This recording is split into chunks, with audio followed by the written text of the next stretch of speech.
ଜୟ ଜଗନ୍ନାଥ। 2006 ମସିହାର ଘଟଣା। ଜଗନ୍ନାଥଙ୍କ ଅନ୍ୟ ଏକ ଅନୁଭୂତିକୁ ନେଇ ଆଧାରିତ।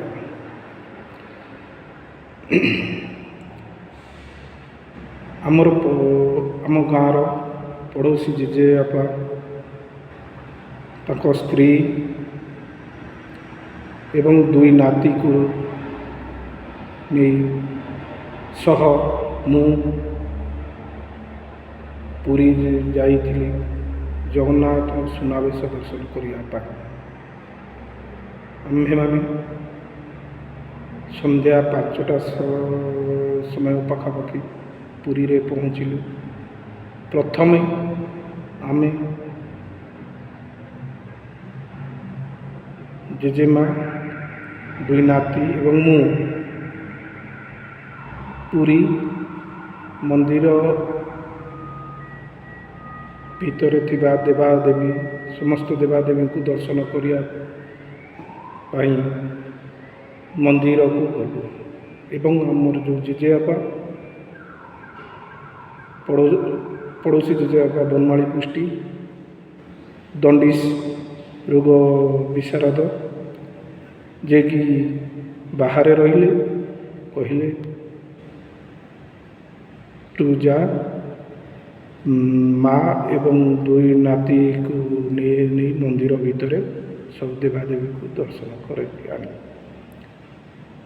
ଆମେ 4 ଜଣ ଭିତରକୁ ଗଲୁ। ଜେଜେବାପା ବାହାରେ ରହିଲେ। ସମସ୍ତ ଦେବାଦେବୀ ଦର୍ଶନ କରିସାରି ଆମେ ଯେତେବେଳେ କୋଇଲି ବୈକୁଣ୍ଠକୁ ଗଲୁ, ସେତେବେଳେ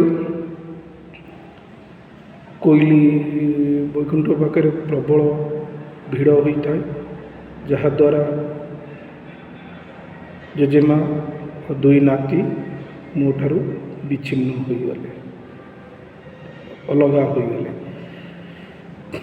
ମୁଁ ବହୁତ ଖୋଜାଖୋଜି ମନ୍ଦିର ଭିତରେ କରିବା ପରେ ନ ପାଇବାରୁ ବାହାରେ ବି ଖୋଜାଖୋଜି କଲେ।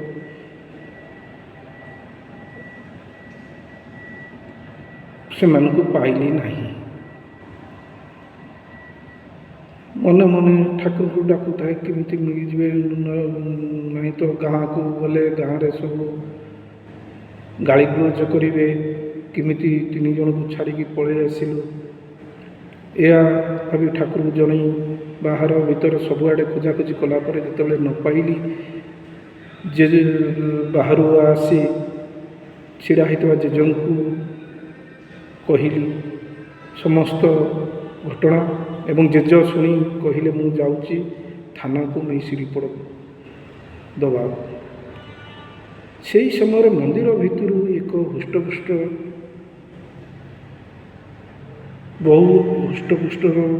ଦେଖିବାକୁ ବହୁତ ସୁନ୍ଦର ଜଣେ ବ୍ରାହ୍ମଣ ମନ୍ଦିର ଭିତରୁ ଆସି ମୋତେ କହିଲେ, କାହିଁକି ଏତେ ଚିନ୍ତା କରୁଛୁ? ସେଇ ନୀଳଚକ୍ରକୁ ଅନା, ସେ ତୋର ହଜିଥିବା ବ୍ୟକ୍ତିକୁ ଫେରାଇ ଦେବେ।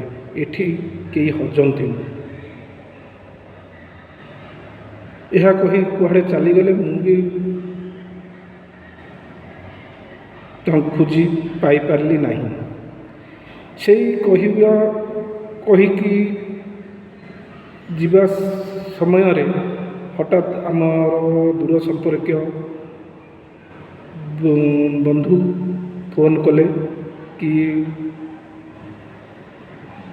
ଜେଜେମା ଓ 2 ନାତି ମୋ ପାଖରେ ଅଛନ୍ତି, ତୁମେ କେଉଁଠି ଅଛ? ଆମେ କହିଲୁ ସିଂହଦ୍ୱାର ପାଖରେ ଅଛୁ। ସେଠୁ ସେ ଆସି ସେମାନଙ୍କୁ ସାଙ୍ଗରେ ଧରି ଆମ ପାଖରେ ପହଞ୍ଚିଲେ। ସେତେବେଳକୁ 5ଟାରୁ 11 ରାତ୍ର 11 ବାଜି ଯାଇଥାଏ। ସୁନାବେଶ ଠାକୁରଙ୍କ ଠାରୁ ସୁନା ଅଳଙ୍କାର ମାନ ଓହ୍ଲା ଯାଉଥାଏ। ଆମେ ଜଗନ୍ନାଥଙ୍କୁ ଦର୍ଶନ କଲୁ ଏବଂ ନଡ଼ିଆ ବାଡ଼େଇଲୁ। ନଡ଼ିଆ ବାଡ଼େଇକି ଘରକୁ ଖୁସିରେ ଫେରିଲୁ। ଜୟ ଜଗନ୍ନାଥ।